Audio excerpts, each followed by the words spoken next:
Yeah. Exude Confidence. Exude Confidence. Exude Confidence. Exude Confidence. Exude Confidence. Exude Confidence. That Exude Confidence. Exude Confidence. Be honest, it's Exude Confidence. Again. The timing window between playing the card, Another Exude Confidence. Hold on. Only watch his attack. its effect being able to come into play. This card always causing trouble. It's so important to range your card. This card might have the most judge calls in the history of Flesh. I think that's fair. Can you guys clean this up maybe a little bit? Hello there, make sure to stick around to the end of the video for a chance to win one of these. Back to the video.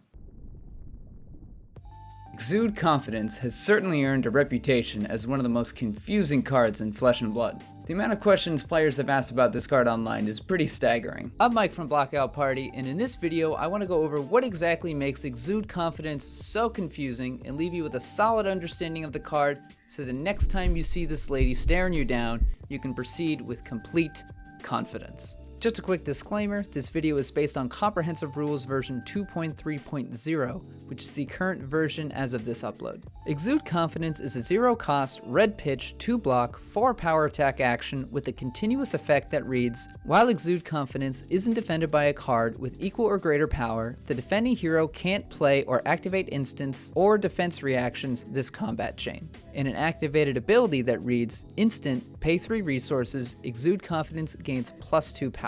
Activate this ability only while Exude Confidence is attacking. The second ability is the more straightforward of the two, so we'll examine it first. The main question that can come up with this activated ability is when is the card considered to be attacking? Exude is considered to be attacking once it enters the attack step. We'll touch base on the layer step in a minute. It continues to be attacking until it leaves the combat chain in the close step. Neither player gains priority during the damage step, so the pump ability can only be activated during these steps of combat. Yes, you technically can pump Exude in the resolution step, link step, or during future chain links of that combat chain. It won't retroactively apply damage, so I'm not sure why anyone would ever do that. The other scenario to consider is when Exude targets a card with Spectra. When the turn player declares a card with Spectra as Exude's target in the layer step, the Spectra triggered ability creates a layer on the stack that reads, destroy this, the target, and close the combat chain. When it resolves, we skip to the close step. Exude never reaches the attack step, so there is no opportunity to use the pump ability if you wanted to get a card out of your hand. As the defending player, when using Exude as a defending card, it's obviously not considered to be attacking, so you can't activate the pump ability. This ensures that it can't be used to pop phantasm cards or anything like that. Now let's focus on the first effect of the card. This continuous effect is classified as a layer continuous effect, meaning the effect starts at the resolution of a layer on the stack and ends after a specific duration. Again, the question that needs answering is precisely when is the effect active for each type of possible target. Let's get allies and Spectra out of the way first. When attacking an ally, the opposing hero does not become a defending hero, so Exude's continuous effect does not come into play. The attack will proceed just like any other attack targeting an ally. Spectra applies the same way as before, the effect does not come into play because Exude never resolves. With that out of the way, let's walk through each step of the combat phase when Exude targets an opposing hero, starting in the layer step. Unfortunately, to the card's detriment, in the layer step, Exude's continuous effect is not active. As I stated earlier, this layer continuous effect starts at the resolution of the card as a layer on the stack. Think of it like the card has been paid for and announced, but it hasn't actually hit the combat chain yet. So your opponent is free to play and activate instants in the layer step, while Exude is just a timid layer on the stack. Once both players have passed priority with Exude as the top layer on the stack, you enter the attack step, and that's when Exude Confidence has resolved and really gets to put in some work. It is attacking and is not currently being defended, so the continuous effect is active. Once both players pass priority in the attack step, we move to the defense step. If the defending player defends with at least one card with power equal to or greater than Exude's, those cards immediately become defending and the continuous effect is turned off. Next, the turn player gains priority and can play and activate instants, including Exude's activated ability to increase its power by 2. While this ability is an unresolved layer on the stack, the defending player can respond with instants, assuming their defending card has power greater than Exude's. Something to keep in mind is that defending cards can have their power increase beyond their base power. A Channel Mount Heroic in the arena will add 3 to the power of defending attack actions. Lightning Press could also be used defensively against Exude, but I don't recommend it. Once the stack clears and both players pass priority, we move to the reaction step. Priority starts with the turn player who can continue to add to Exude's power with attack reactions. Pushing its power over the power of a defending card can turn its continuous effect back on, but again, your opponent can respond with instance or defense reactions while the attack reaction is an unresolved layer on the stack. After the reaction step, we can breeze through the damage step as neither player has priority here. During the resolution step, there is a priority window for both players, and depending on Exude's current status, the defending hero may still be prevented from playing instance. Once we arrive at the link step, the combat chain is either going to continue to another chain link or move to the close step, which, aptly named, closes the combat chain.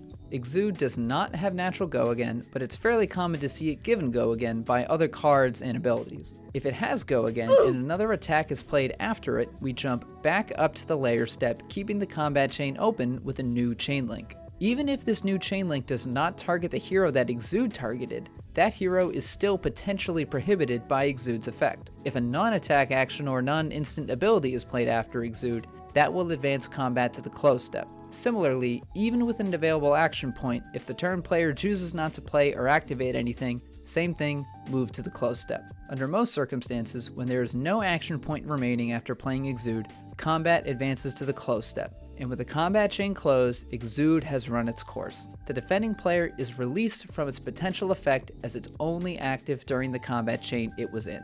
But neither player gains priority in the close step, so no one will be playing any instance here. However, the last thing to happen in the action phase before moving to the end phase is the turn player gains priority and then passes priority to the defending player. While they have priority, since Exude's effect is no longer active, they can play and activate instance. Once both players have passed priority on an empty stack, we leave the action phase and enter the end phase. Now, another question that needs answering is what exactly counts as playing or activating instance? It would be a straightforward answer if it weren't for some specific cards, but most of all, this lady. She can play blue, non-attack action cards from Arsenal as though they were instants. That technically gets around Exude's effect. She's not actually playing instants, she's playing non-attack actions as though they were instants. A lot of cards have this same wording, and they all technically circumnavigate Exude's effect in the same way. For example, you could activate Kano or Stormstriders in response to Exude in the layer step, let Exude resolve, and then chain together a bunch of wizard non-attack actions later on while its effect is active. Because remember, you're not playing instants, you're playing non-attack actions as though they were instants.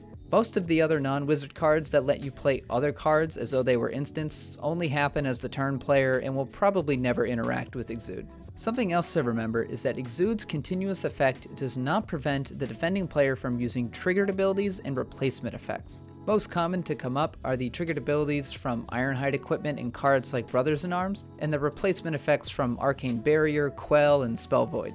None of these are considered instants and are therefore unaffected by Exude. To bring it all together, Exude's activated pump ability can only be used as the turn player when targeting allies and heroes from the attack step until the combat chain closes. The continuous effect is potentially active when attacking heroes, starting from the attack step until the combat chain closes in the close step. And non-attack action cards that are played as though they were instants are unaffected by Exude's continuous effect. That's going to do it for this video. I know Exude Confidence comes with a lot to remember, so I hope I've given you a better understanding of the card.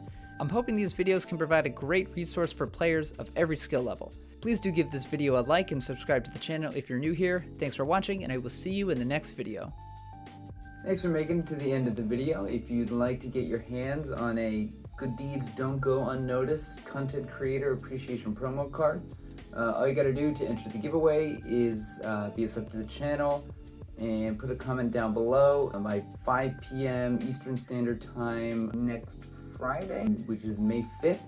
I will select 5 random entries to get a promo card mailed to them. Also, I'll be giving these away at Pro Tour Baltimore, so if you see me and you're a sub to the channel, just come up and say hello, and one is yours as long as supplies last. So, thanks a lot.